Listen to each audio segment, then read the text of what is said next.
Class में हम लोग ने एनसीईआरटी एक्सरसाइज 11.3 के 1 से 5 तक के क्वेश्चन सीख लिए थे।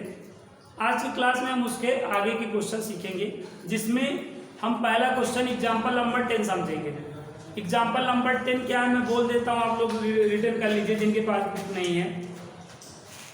बिंदुओं आर 2, 5, -3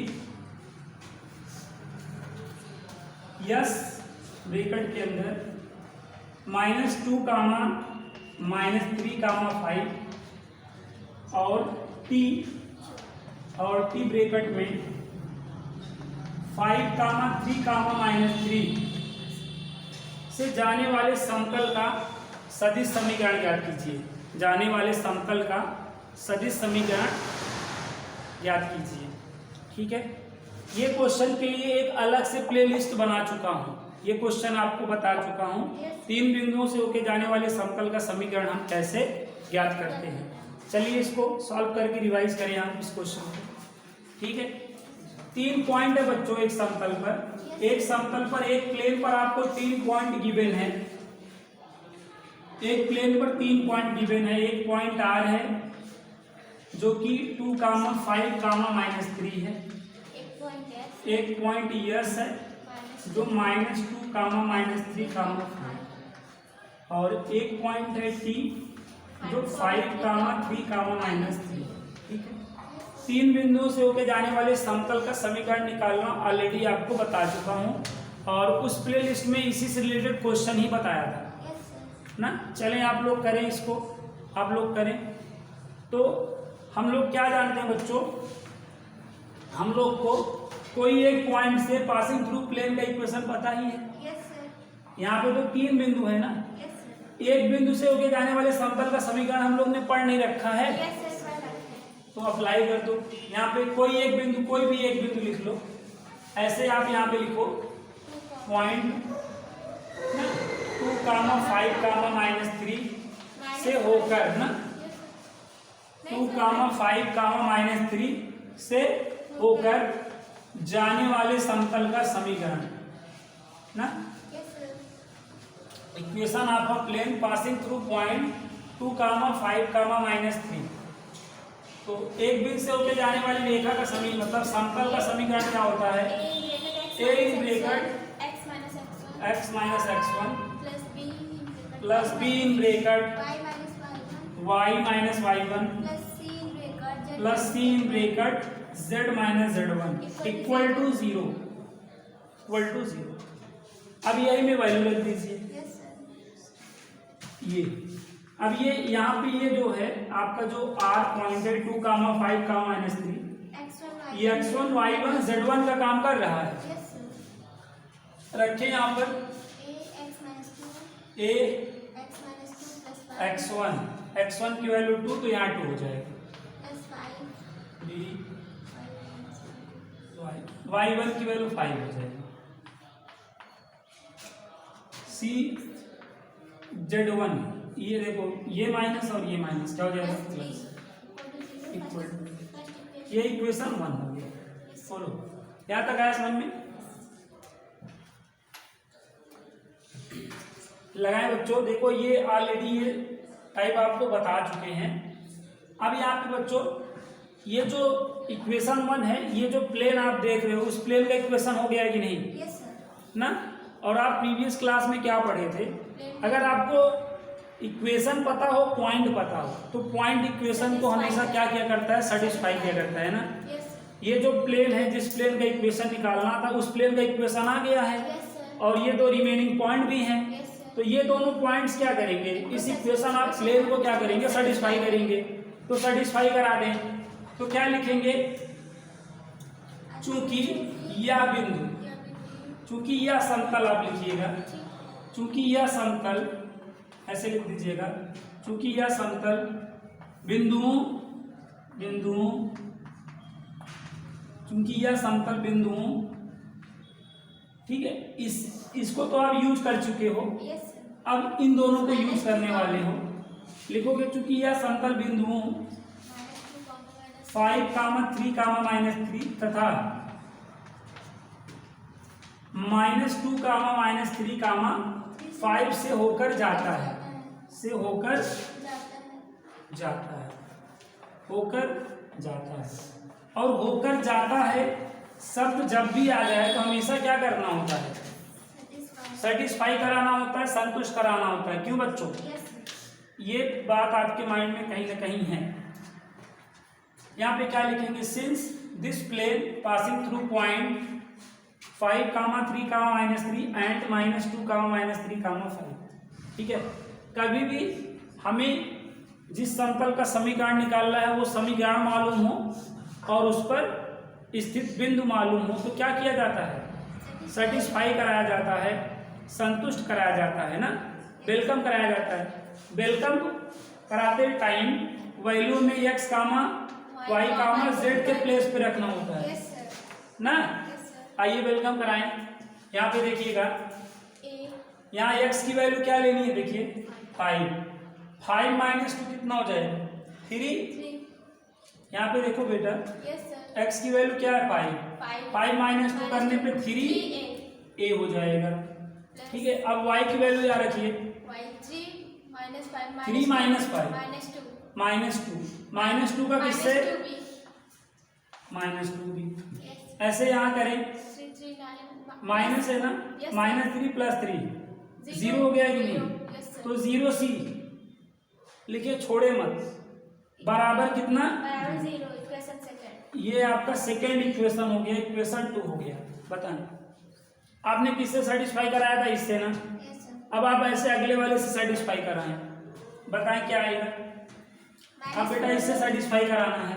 -4 -8b + 8c = 0। ओके, यहाँ पे -2 -4a हो जाएगा, -3 -8b हो जाएगा, +5 +3 +8c, हाँ +8c इक्वल टू क्या हो गया? 0 हो गया। ठीक है, यहाँ तक आया बच्चों। यहाँ पे हम अपना गम थोड़ा सा हल्का कर सकते हैं, 4 का डिवाइड करके।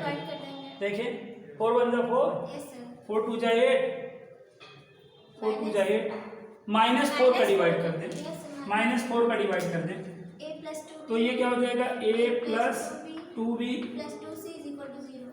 -2c है ना, माइनस का डिवाइड किए हैं तो साइन चेंज हो जाएगा, दोनों माइनस है, दोनों प्लस हो गए और ये प्लस था माइनस हो गया। ये आपका क्या हो गया? इक्वेशन 3। यहाँ तक आया बात समझ में? बोले यहाँ तक आप लोग ने भी कर लिया होगा। अब देखिए, इरेज करना पड़ेगा हमें ऊपर। अब हमें इक्वेशन किसको सॉल्व करना है बच्चों?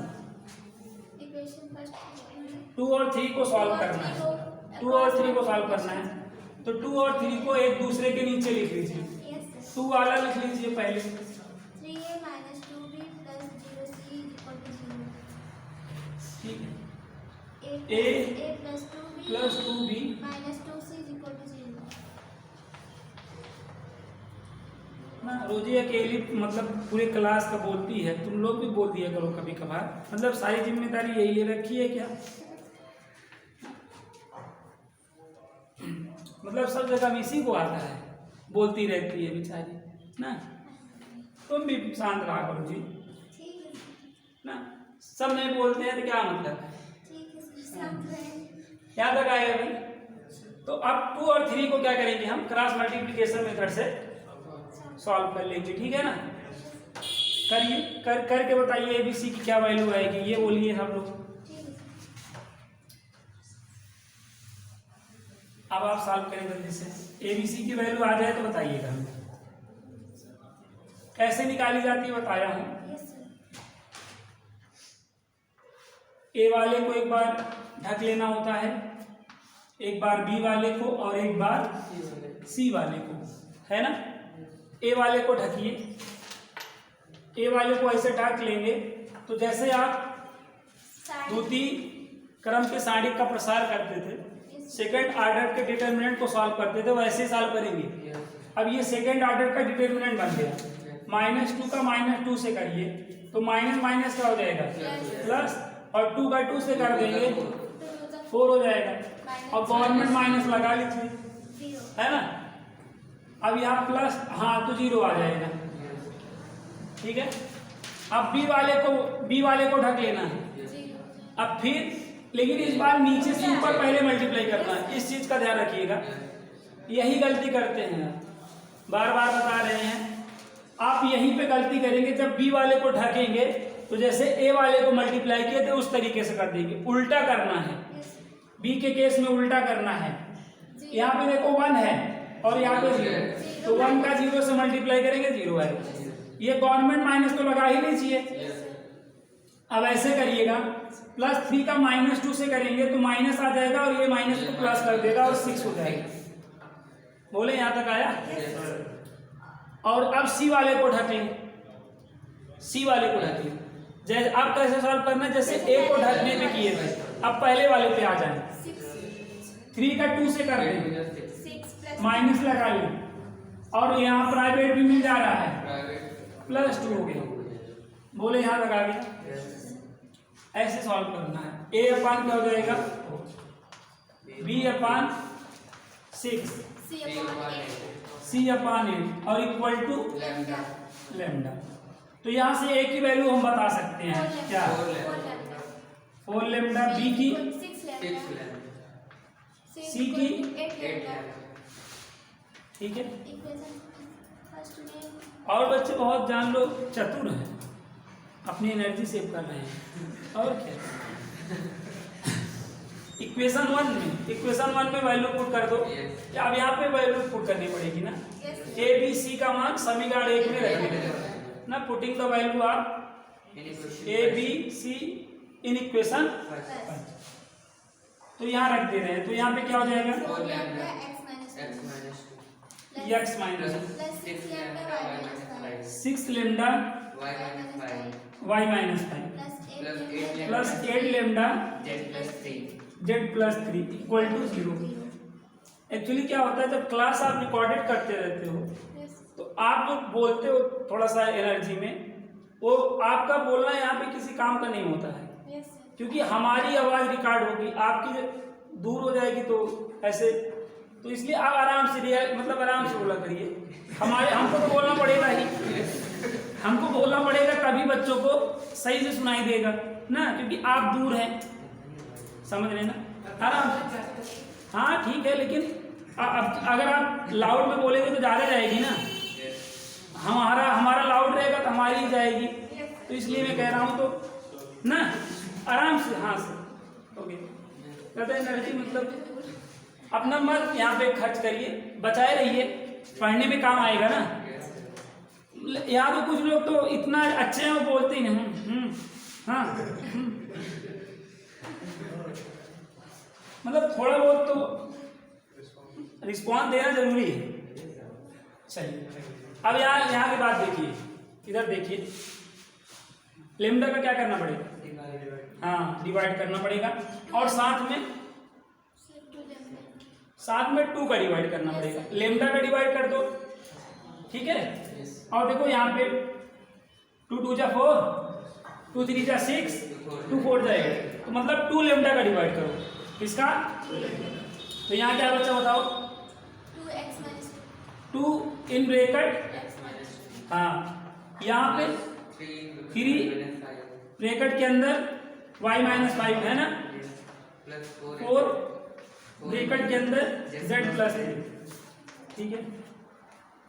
कुछ बच्चे हैं वो धीम बोल ही नहीं पाते ना, मतलब अच्छी आदत है, जैसे मैं भी धीम नहीं बोल पाता हूँ, कितना भी धीम बोलूँगा वो बहुत ही तेजी रहता है ना। मेरे केस में मतलब 10 बच्चे हैं तब भी मैं वो उसी स्पीड में बोलता हूँ, 100 बच्चे हैं तो भी, क्योंकि लाउड में ही हमेशा मैं बोला ही है ना। ऐसे देखो रोजी भी है, रोजी आगे चल के जो है इसको मान लीजिए पढ़ाएगी, टीचिंग वूचिंग करेगी, बहुत अच्छा रहेगा इसके लिए, बच्चे सब सुन लेंगे, है कि नहीं। नहीं तो हमारा देखो, हमारा चैनल बन ही गया है, इसमें भी अपना आने का सब्जेक्ट आप भी पढ़ाना, क्या दिक्कत है ना। चलिए जो यहाँ तक आ गया है, बात समझ में आ गया है, खूब बोलिए यार, अच्छी बात है, यहाँ तक आए। नहीं तो यहाँ तक आ गया है ना, मल्टीप्लाई कर दीजिए। ये 2x माइनस क्या आ जाएगा 4, ना, 3y माइनस क्या 15 ना, और ये क्या हो जाएगा 4z प्लस 12 इक्वल टू 0 आ जाएगा। यहाँ तक आ गया है सबको? कुछ लोग अपना सिर ही ला के काम चला लेते हैं। हाँ सर हो गया, आगे आप बोलते रहिए। अब यहाँ पे देखिए 2x plus 3y plus 4z, अब ये देखिए माइनस 15 माइनस ये आपका माइनस 19 माइनस 7 आएगा। ये आपका आंसर आ गया। आप लोगों का भी यही आया है? हो गया आंसर।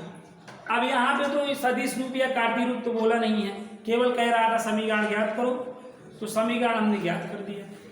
बताओ, अगर ये क्वेश्चन आपको नहीं आया हो तो इसके लिए हमने एक प्ले लिस्ट ही बना रखा है, ठीक है?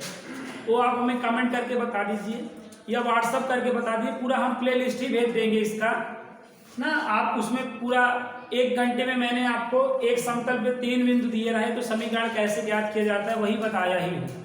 बोले ये क्वेश्चन आ गया। और आपको एक बात बता दें आखिर में, ये क्वेश्चन 101% आपके एग्जाम में आएगा। 101% आएगा और आपको 5 मार्क्स दिलाएगा, ठीक है? अब उसके बाद भी आप ना तैयार करें तो फिर क्या कहा जा सकता है ना। 101% 5 मार्क्स का ये क्वेश्चन आपके आएगा, ठीक है? आप आंसर पेपर आप लोग तो ले ही लिए होंगे, नहीं लिए हैं तो ले लीजिए और लेकर एक दिन जितने भी ईयर्स का आंसर पेपर है एक बार उसको पलट लीजिए, देख लीजिए कि कौन कौन से क्वेश्चन आते हैं, कौन कौन से नहीं आते हैं। अगर आप पलटेंगे ना तो ऐसा कोई ईयर नहीं होगा जिसमें ये क्वेश्चन आया नहीं होगा। इस वजह से बच्चों ये बहुत ही इंपॉर्टेंट क्वेश्चन है। एक समतल पे 3 पॉइंट दिए रहेंगे, एक प्लेन पे 3 पॉइंट लाइज करते रहेंगे और आपको इक्वेशन ऑफ प्लेन निकालना रहेगा ना। और इसको निकालने के तो कई तरीके होते हैं, कई फार्मूले भी आपको बुक में दिए रहते हैं। मैं आपको पॉइंट नॉर्मल फॉर्म या 1 पॉइंट फॉर्म की हेल्प से इन टाइप के क्वेश्चनों को कराया हूँ ना, जो आपको बहुत ईजीएस्ट लगता है। बताएं ये क्वेश्चन आ गया है ना। तो ये आपके एनसीईआरटी एग्जाम्पल नंबर क्या था 11.3 का एग्जाम्पल नंबर 10 था। समझ में आ गया है? आइए अब इसके क्वेश्चन हम एक्सरसाइज वाला सॉल्व करें, है ना? एक्सरसाइज वाले अब सॉल्व करेंगे। चलिए एक क्वेश्चन और करिए, रिवाइज हो गया ना। चलिए एक क्वेश्चन और करके आप दिखाएं।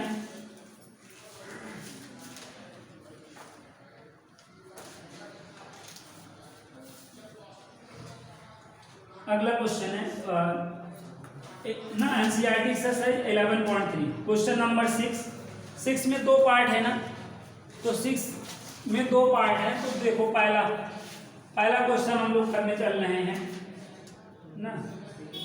आप लोग भी करें 1, 1 -1, पहला पॉइंट ये है।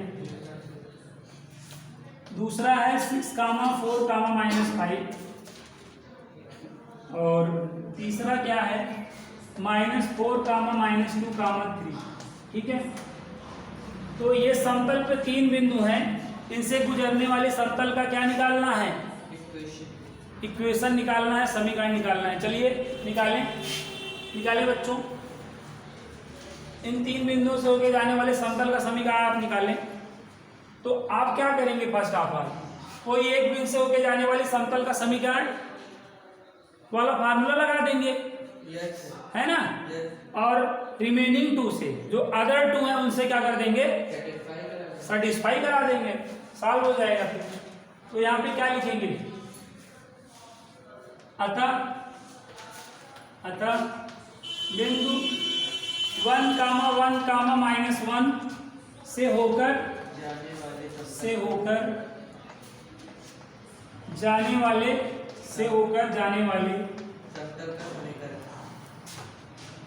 जाने वाले समतल का समीकरण। ये लाइन आप जरूर लिखिएगा। ये लाइन आपको 1 नंबर एग्जाम में दिलाने का काम करती है। इस लाइन के बाद आप चाहे आगे गलत भी कर देंगे तब भी आपको 1 नंबर मिल ही जाएगा, ठीक है? तो क्या होगा? ए ब्रैकेट के अंदर x - x1 plus B bracket के अंदर y माइनस y1 प्लस सी ब्रैकेट के अंदर z minus z1 equal to 0। क्या तक आ गया? आप लोग हमसे एक या दो स्टेप आगे रहे ना। अब हम अगर आगे पूछे वैल्यू ये इसकी वैल्यू क्या है उसकी वैल्यू, तो आप बताइएगा, तुरंत बताइएगा, तो हम जान जाएंगे आप हमसे आगे हैं कि पीछे।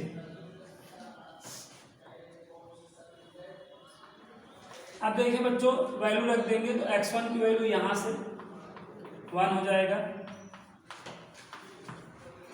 y1 जो हमारे बराबर चल रहा है हमारा साथ दे, हमसे आगे सब है, बहुत अच्छी बात। ये माइनस है, माइनस प्लस 1 इक्वल टू 0। ये आपका क्या हो गया? इक्वेशन 1 हो गया। अब यहाँ के बाद आपको क्या लिखना है? लैंग्वेज लिखना है, ठीक है। यहाँ तक करेंगे 2 नंबर मिलेगा, यहाँ तक आपको अगर आप कर दिए 2 नंबर मिल जाएगा। अब तीसरा नंबर मिलने के लिए लाइन देखो क्या लिखेंगे, चूंकि यह समतल, देखिए बच्चों, चूंकि यह समतल ना, चूंकि यह समतल बिंदुओं, चूंकि यह समतल बिंदुओं 6, 4, -5 तथा -2, -3 से होकर जाता है। ये लाइन बहुत इंपॉर्टेंट लाइन है, ये लाइन लिखेंगे तो भी आपको 1 नंबर मिल जाएगा, होकर जाता है, ठीक। और आपको मैंने याद करो बताया, होकर जाता है, स्थित है, शब्द जब भी आ जाए इक्वेशन को सेटिस्फाई कराना होता है, समीकरण को संतुष्ट कराना होता है, बोले। और सेटिस्फाई करते time value x y z के प्लेस पे पुट करनी होती है, रखनी होती है। तो चलिए रखते हैं, यहाँ पे x की वैल्यू रखेंगे 6 - 1 5a मिलेगा। यहाँ पे रखेंगे 4 - 1 तो क्या हो जाएगा? Plus 3b। यस, यहाँ पे रखेंगे तो क्या मिलेगा? -4c। यस, तो क्या हो जाएगा? -5 + 1 तो -4c इक्वल टू बताएं इक्वेशन सेकेंड, इक्वेशन फर्स्ट तो मिल गया था। Yes sir. बोले यहाँ तक आ गया बच्चों। अब अगले से सेटिस्फाई करेंगे ना। आप लोग साथ नहीं दे रहे हैं। रोजी देखो बोला करती थी, उसको हमने एक बार कह दिया तो बोलना ही बंद कर दी ना, नहीं तो पूरे क्लास में उसी की आवाज जान लो गूंजती है, एक्स वाई जेड।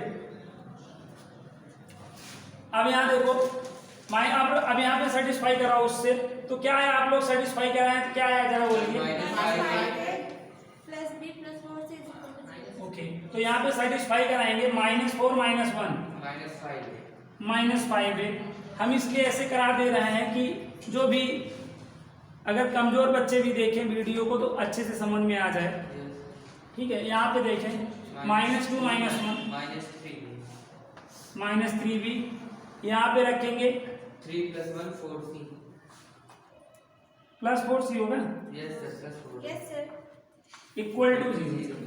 अब माइनस का मल्टीप्लाई कर दें, माइनस का मल्टीप्लाई कर दें तो 5a + 3b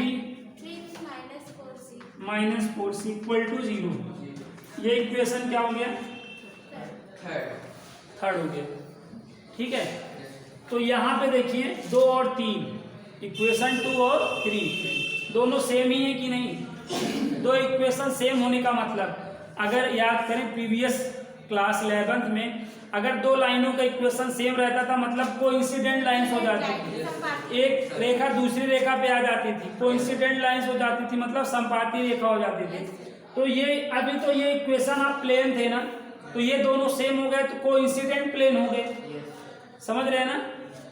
तो अब क्या होगा? अब यहाँ पे सररेख हो जाएगा, इसका मतलब ना 2 प्लेन एक हो गया मतलब कॉलिनियर प्लेन हो गया, ठीक है। तो यहाँ पे आप देखें आंसर में, देखिए क्या लैंग्वेज लिखा है, आंसर आप इसका देखें और बताएं हमें। आंसर में देखिए जो लाइन लिखा है वो आप लाइन लिख देंगे। क्या लाइन लिखा है? बिंदु संरेख दिए गए बिंदुओं से जाने वाले तलों की संख्या अनंत है। हाँ, चूंकि बिंदु यहाँ पर क्या है? संरेख है, इसीलिए इन बिंदुओं से जाने वाले तलों की संख्या हाँ, इन बिंदुओं से जाने वाले तलों की संख्या क्या हो जाएगी? अनंत हो जाएगी। बोले तो इनफाइनाइट हो जाएगी ना। पॉइंट्स आर पॉलिनियर ना, इस वजह से नंबर ऑफ प्लेन क्या होंगे बच्चों? यहाँ पर इनफाइनाइट होंगे। पूजा समझ में आया? चलिए आ गया है, तो ये आ गया है। ये तो पॉलिनियर वाला क्वेश्चन निकल गया। समतल का समीकरण यही के बाद कुछ बच्चे तो इसके आगे भी सॉल्व कर रहे होंगे ना? नहीं, कुछ लोग तो कर। आप लोग इतने महान कब से हो गए भाई? बस यहीं तक, मतलब आप जान मतलब तैयार किए थे। चलिए यहाँ के बाद क्या लिखेंगे समझ के? अब चलिए अगला वाला क्वेश्चन करते हैं ना। एक और अभी इसमें बचा है ना, तो जान लीजिए। एक प्ले लिस्ट बनी थी जब एक समतल पे दो बिंदु, एक समतल पे 3 या 3 से अधिक बिंदु दिए रहे, तो एक प्ले लिस्ट ऑलरेडी बनी थी ना। आज एक प्ले लिस्ट और बन गई। अब 2 प्ले लिस्ट हो गई है और इसका 5 नंबर आपके हाथ से जाना नहीं चाहिए, नहीं तो आपका ही नुकसान होगा, हमारा क्या है ना। फिर आके यहीं बैठोगे, फिर पढ़ाएंगे ना। हाँ, अगली बार तुम लोग कहोगे गुरुजी आप लाइन का चार्ज ज्यादा है, एक काम करिए ऑनलाइन आप पढ़ा दें, ज्यादा अच्छा है कि नहीं। चलो अगला क्वेश्चन है 1, 1, 0 1, 2, 1 -2, -2, -2, ठीक है। इनसे होकर जाने वाले समतलों का समीकरण निकालना है। इस बार फिर प्लेन पर कितने पॉइंट है? 3 पॉइंट है। और इनसे होकर जाने वाले समतल का समीकरण आप निकालिए, जल्दी से निकालिए। क्या करेंगे बच्चों? कोई एक बिंदु से ना, कोई एक बिंदु पकड़ लीजिए, कोई एक बिंदु अतः बिंदु हम ये वाला लेते हैं, जो मन का है आप वो ले लीजिए। अतः बिंदु 1, 2, 1 से होकर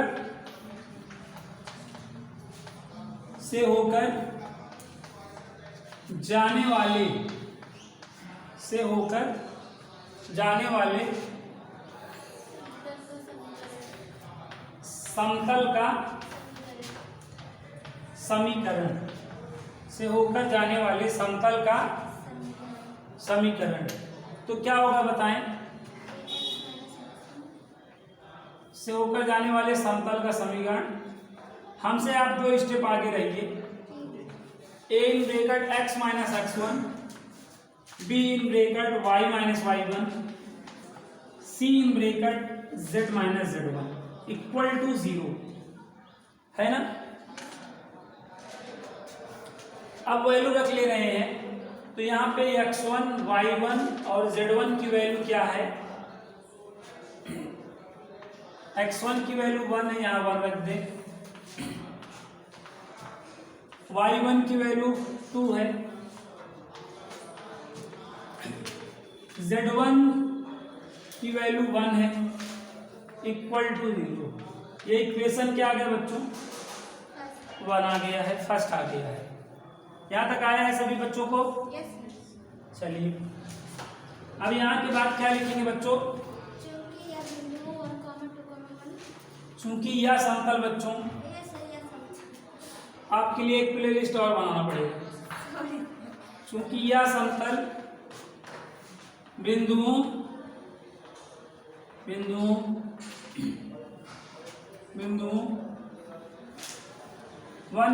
1, 0 तथा -2, +2, -1 से होकर जाता है, से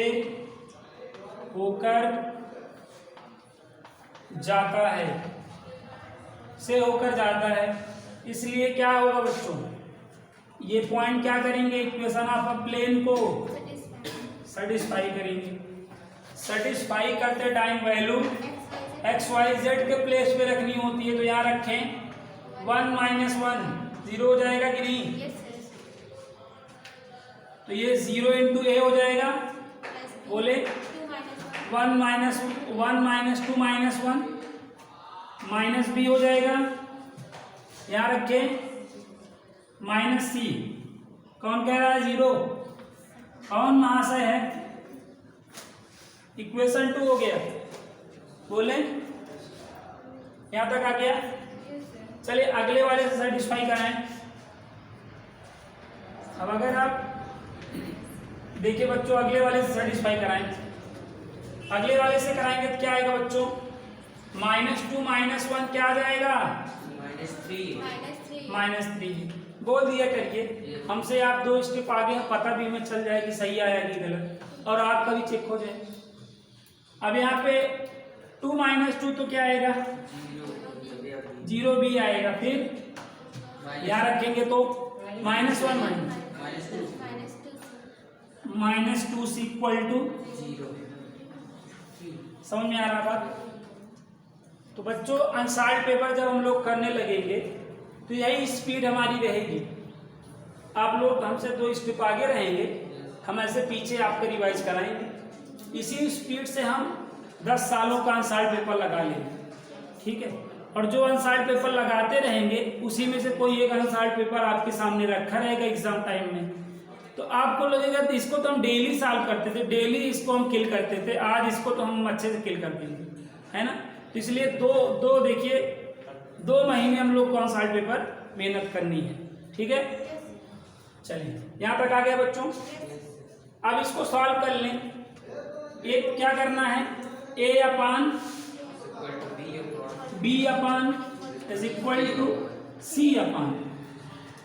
= ए वाले को क्लोज कर लें, क्रॉस मल्टीप्लाई करें, ए वाले को ढक लें, आप क्रॉस मल्टीप्लाई करें और बताएं क्या आएगा, +2 गवर्नमेंट माइनस फिर 0 + 0 हो जाएगा, आप कहेंगे ना। अब बी वाले में आप गलती करेंगे, जो हो सकता है करे हो, +3 नहीं करें, चलिए देखते हैं।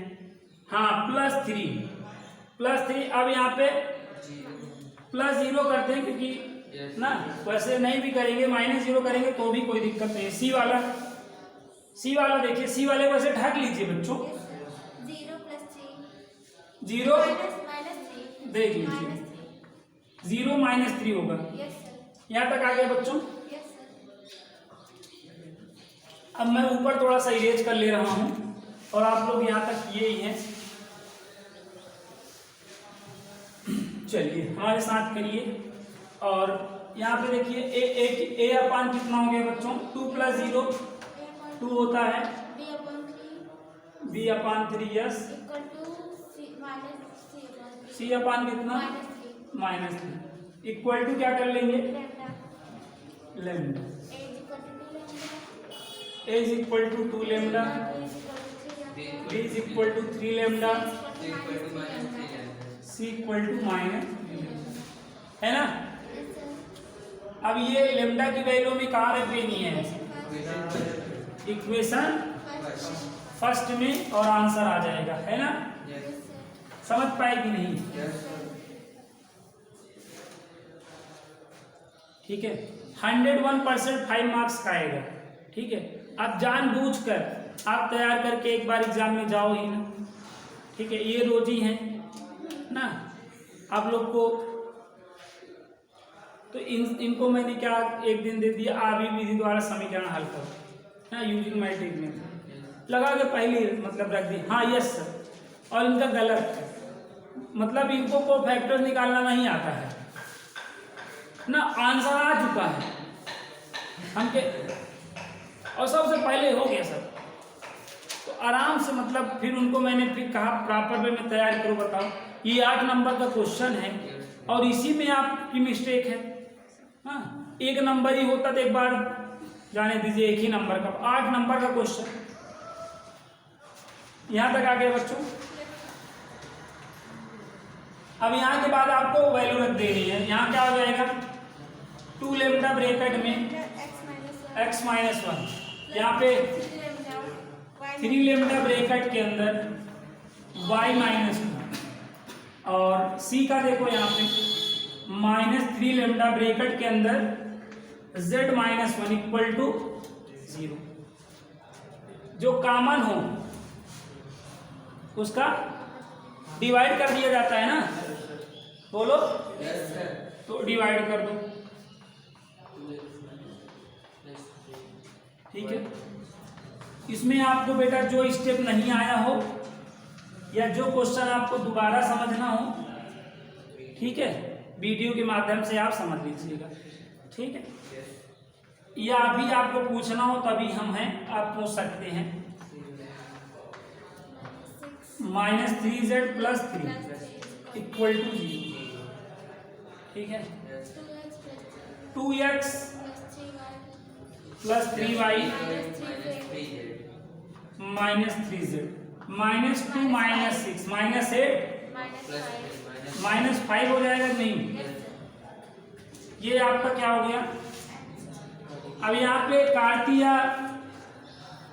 कार्तीय रूप या सदिश रूप तो बोला नहीं है कि कार्टेशियन फॉर्म या वेक्टर फॉर्म में हो गया। अब यहाँ पे हम सुनिए, ये बच्चा रो क्यों रहा है, इसको जगाइए। इस क्वेश्चन में हम आंसर को चेक भी कर सकते हैं। इन कॉम्पिटिटिव एग्जाम इसको हमें इतना करना नहीं रहता बच्चों। जो हमें पॉइंट्स दिए रहते हैं, उन्हीं पॉइंटों को यहाँ पे इक्वेशन मतलब ऑप्शन को सेटिस्फाई कराते हैं। जो पॉइंट जितने जैसे 3 पॉइंट हैं, तीनों पॉइंट से जो इक्वेशन क्या कर देगा, सेटिस्फाई, वही आपका इक्वेशन आपका प्लेन हो जाएगा। समझ गए बात? तो आपको 3 बिंदु दिए गए हैं ना, तो आप कोई भी रखोगे तो उसको क्या कर देगा, आप तो कोई एक ही रख देना, क्यों? क्योंकि कॉम्पिटिटिव तो है नहीं कि 4 इक्वेशन दिए हैं कि अगर एक ही कर रहा है तो जान लो सारे कर रहे होंगे। समझ रहे हैं ना बात को? कोई भी एक पॉइंट आप हमें बताएं। जैसे एक पॉइंट क्या था, 1 2 1 था कि नहीं? अब अगर आप ये रखें तो 0 गिव कर देगा, देख लें आप। 2 1 जा 2, ये 6 हो जाएगा, 2 6 और ये 8 हो जाएगा, और ये -3 -5 -8 + 8 0 आ गया कि नहीं? तो बताएं। तो ये क्वेश्चन पे आपके रिवाइज हो गए हैं। अब इन क्वेश्चनों की एक अलग से प्लेलिस्ट बन चुकी थी, ये रिवीजन प्लेलिस्ट है। समझ गए बात को? अब इसके जो आगे के क्वेश्चन है उनको भी तो मैं एक बार करा ही चुका हूँ, लेकिन एक बार हम लोग फिर कल जो है करेंगे, एक मतलब एग्जाम्पल, एक एक्सरसाइज, ताकि हमारे जो डाउट्स हों वो भी जो है निकल जाए। ठीक है ना? तो आज के लिए इतना ही बच्चों।